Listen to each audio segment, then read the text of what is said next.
Oh, am I in the right place? Is this, this is TYT Sports, right?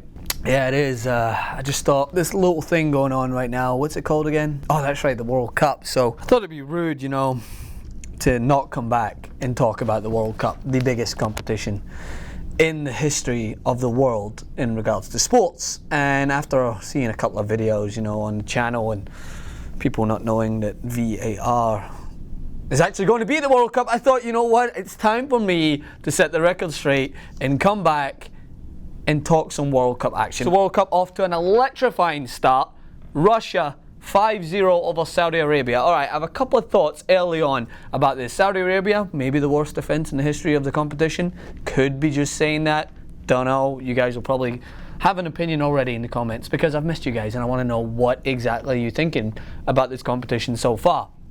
So, we got off to a great start. Putin made a very heartwarming speech. I paid attention to it completely.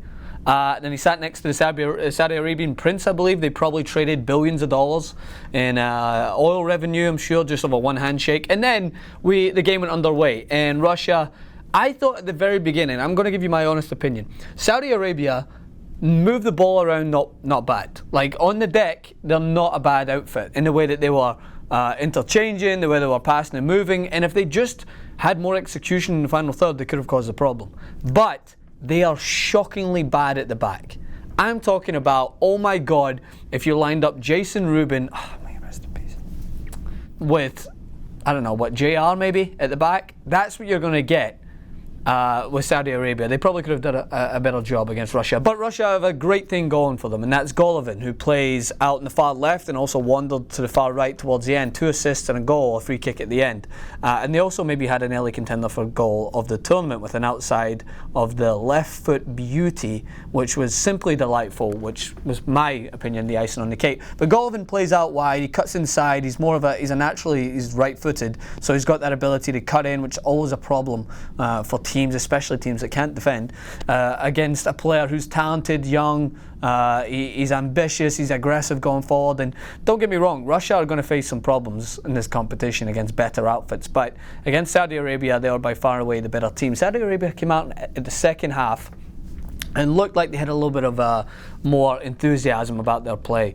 And PC is their coach, who past legend in Spain, played in the World Cup before, so he kind of wants them to play that free-flowing tiki-taka style of football, but they just don't have the talent. The little left-back, who reminds me of Marcelo, is not a bad player, but just overall, the 2 centre-backs are god-awful. They're all over the place communication-wise, and Russia get a comfortable victory. But I'm not going to come on here and talk about the opening of the World Cup without at least discussing what you're in for.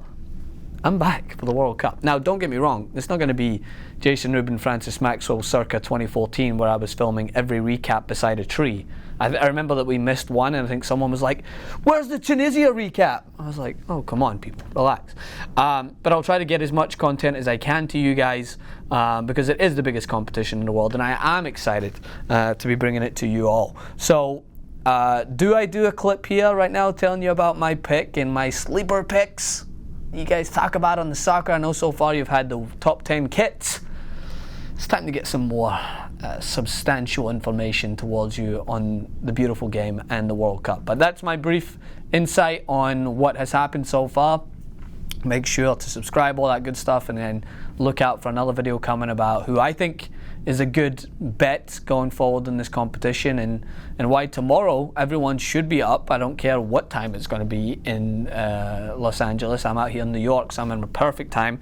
Can have a beer and watch the game in the middle of the day. But Portugal, Spain tomorrow, it's going to be interesting. All right, stay tuned. Peace.